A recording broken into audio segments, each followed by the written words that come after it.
മാന്യപ്രേക്ഷകർക്ക് നമസ്കാരം. വീണ്ടും കെ.എം. ഷാജി ഒരു ഉളുപ്പുമില്ലാതെ പച്ചവർഗീയതയുമായിട്ട് രംഗത്ത് എത്തിയിട്ടുണ്ട്.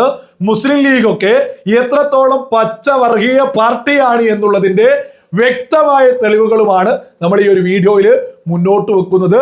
വളരെ പ്രധാനപ്പെട്ട ഗൗരവത്തില് ഓരോ ആളുകളും ചിന്തിക്കേണ്ടതാണ്.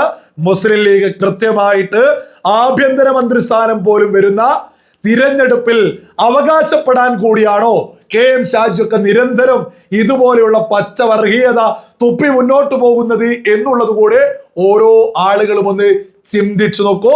നിങ്ങൾ ഇതൊന്ന് കേട്ടുനോക്കൂ. പിണറായി കൊടുക്കുന്ന ഏത് വൃത്തികെട്ട അസൈൻമെന്റും ഇയാളെ എടുക്കും. മാറാട് എന്ന് പറയുന്നത് എന്താ അറിയോ?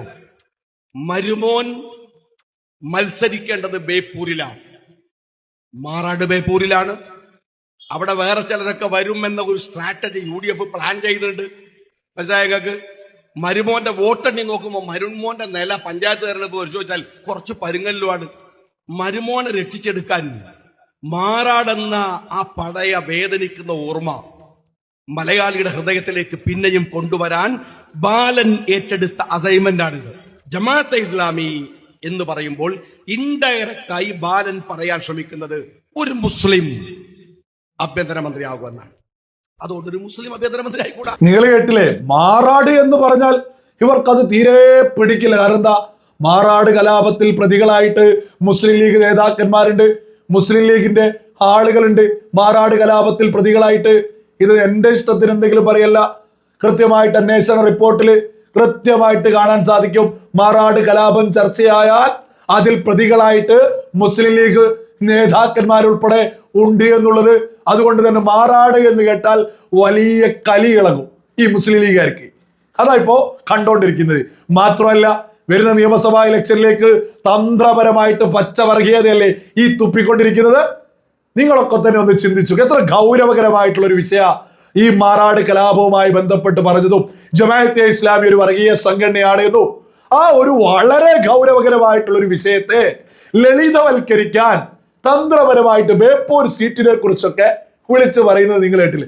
ബേപ്പൂർ സീറ്റിലൊക്കെ UDF മത്സരിച്ചാൽ എന്ത് സംഭവിക്കും എന്നുള്ളതൊക്കെ ബോധമുള്ള സകല ആളുകൾക്കറിയാം. ഇതൊക്കെ കയ്യിൽ വെച്ചാൽ മാത്രം മതി. ഇത് വളരെ വ്യക്തമായിട്ട് ഒരു ഇരവാദമാണ് നിങ്ങൾ കേട്ടത്. ഈ വരുന്ന നിയമസഭാ ഇലക്ഷനിൽ സകല മുസ്ലിങ്ങളുടെയും വോട്ട് തങ്ങളുടെ പെട്ടിയിലേക്ക് എത്തിക്കാൻ ഈ കെ.എം. ഷാജിയൊക്കെ തുനിഞ്ഞിറങ്ങിയതാ. പഠിച്ച പണി 18 പയറ്റിക്കൊണ്ട്. അതാ നമ്മൾ ഈ കേട്ടോണ്ടിരുന്നത്. എത്ര തവണയായി പച്ചവർഗീയതയായിട്ട് ഇപ്പോ കെ.എം. ഷാജി രംഗത്തിറങ്ങുന്നത്. ജമാഅത്തെ ഇസ്ലാമിക്കെതിരെ പറയുമ്പോ അത് മുസ്ലിങ്ങൾക്കെതിരെയാണ് എന്നും മറ്റൊന്ന് തന്ത്രപരമായിട്ട് നിങ്ങൾ എടുത്തെടുത്ത് പറയുന്നത് നിങ്ങൾ കേട്ടില്ലേ? ആഭ്യന്തരമന്ത്രിയായിട്ടൊരു മുസൽമാന് വരാൻ പറ്റൂല എന്നൊക്കെ പറഞ്ഞോ എന്നാ പറയുന്നത്. എത്ര നെറുകേടാണ് കെ.എം. ഷാജിയെ. ഇതൊക്കെ മുസ്ലിം ലീഗിന് UDF എങ്ങാനും അധികാരത്തിലെത്തിയാൽ ആഭ്യന്തരമന്ത്രി സ്ഥാനം മുസ്ലിം ലീഗിന് ഉറപ്പിക്കാനാ ഇപ്പൊ കെ.എം. ഷാജിയൊക്കെ തുനിഞ്ഞിറങ്ങി നിരന്തരം ആഭ്യന്തരമന്ത്രി അങ്ങനെ പറ്റൂലോ എന്ന് പറഞ്ഞു, പറ്റില്ല എന്ന് പറഞ്ഞു. എന്താണ് ഷാജി ഇവിടെ പറഞ്ഞത്? ജമാഅത്തെ ഇസ്ലാമിക്കെതിരെയാ പറഞ്ഞത്. യഥാർത്ഥത്തിൽ കെ.എം. ഷാജി കേരളത്തിലെ രാജ്യത്തോട് ചേർന്ന് നിൽക്കുന്ന സകല മുസ്ലിങ്ങളെയും അല്ലേ ഈ അപമാനിക്കുന്നത്? ഒരു ഇന്ത്യൻ മുസൽമാൻ എന്ന നിലയ്ക്ക് എനിക്ക് മുന്നോട്ട് വെക്കാനുള്ളത് ജമാഅത്തെ ഇസ്ലാമി ഒരു വർഗീയ സംഘടന തന്നെയാണ്. അതിനെതിരെ പറയുമ്പോൾ ആ സംഘടനക്കെതിരെയാണ് പറയുന്നത് എന്ന വ്യക്തമായ ബോധ്യം എനിക്കുണ്ട്. രാജ്യത്തോട് ചേർന്ന് നിൽക്കുന്ന സകല മുസ്ലിങ്ങൾക്കുണ്ട്.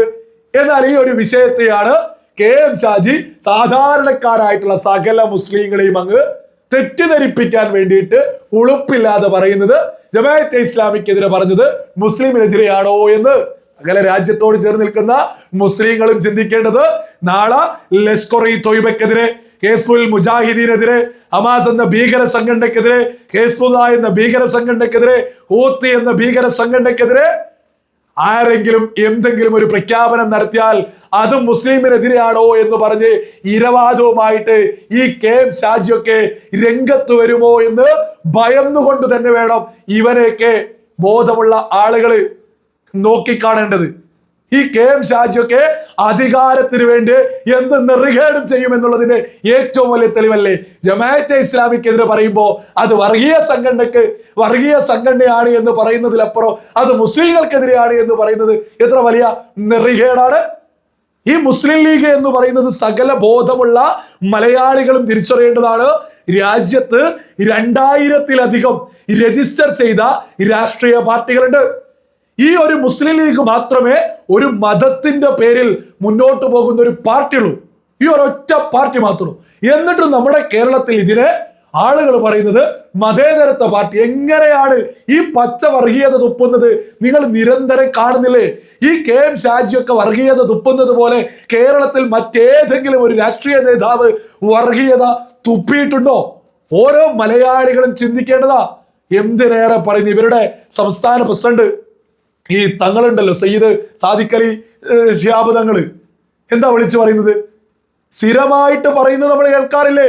എത്ര ആളുകൾ ഇവിടെ ചർച്ച ചെയ്തു.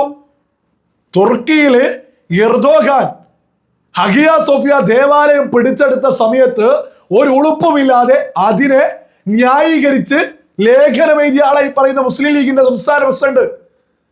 അപ്പോ എന്നിട്ട് ഇവർക്ക് ഇപ്പോഴും മതേതര സർട്ടിഫിക്കറ്റ് ഒക്കെ എങ്ങനെയാ കൊടുക്കാൻ സാധിക്കുക? ഏതെങ്കിലും രാജ്യത്തോട് ചേർന്ന് നിൽക്കുന്ന ഒരു മുസൽമാന് ഈ പറയുന്ന ഹഗിയ സോഫിയ ദേവാലയം, എവിടെയോ കിടക്കുന്ന ഒരു ദേവാലയം പിടിച്ചെടുത്തതിന് സന്തോഷിക്കാൻ സാധിക്കുമോ? എന്തിനാണ് പ്രശ്നം ഉണ്ടാക്കാൻ ഈ എർദോഗാൻ രംഗത്തിറങ്ങിയത് എന്നല്ലേ ഓരോ ബോധമുള്ള ആളുകളും ചോദിക്കുക. എന്നാൽ ഈ മുസ്ലിം ലീഗിന്റെ നേതാവ് തങ്ങള് ഈ പറയുന്ന സംസ്ഥാന പ്രസിഡന്റ് രംഗത്തിറങ്ങിയിട്ട് അതിനെ ന്യായീകരിച്ച് ലേഖനം എഴുതിയിട്ടുണ്ട്. ഇപ്പൊ KM ഷാജിയൊക്കെ 24 മണിക്കൂർ തുപ്പിക്കൊണ്ടിരിക്കുന്നത് പച്ച വർഗീയതയെ. ഇവർക്ക് കൃത്യമായിട്ടൊരു ലക്ഷ്യമുണ്ട്. വരുന്ന നിയമസഭാ ഇലക്ഷനിൽ UDF അധികാരത്തിലെത്തണം.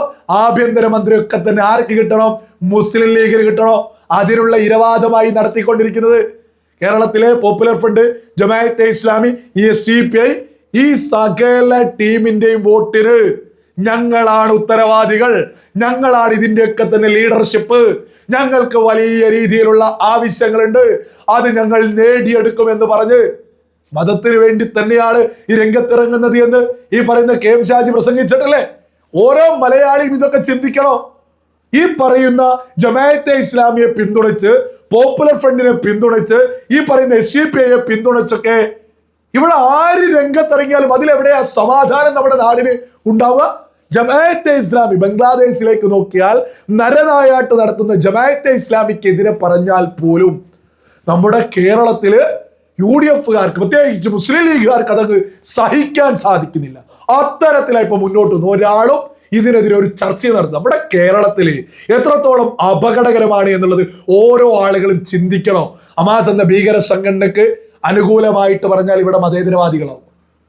ഹൈസ്ബുദ എന്ന ഭീകര സംഘടനയ്ക്ക് അനുകൂലമായിട്ട് പറഞ്ഞാൽ ഇവിടെ മതേതരവാദികളാവും. ജമാഅത്തെ ഇസ്ലാമി എന്ന വർഗീയ സംഘടനയ്ക്ക് അനുകൂലമായിട്ട് പറഞ്ഞാൽ മതേതരവാദികളാവും.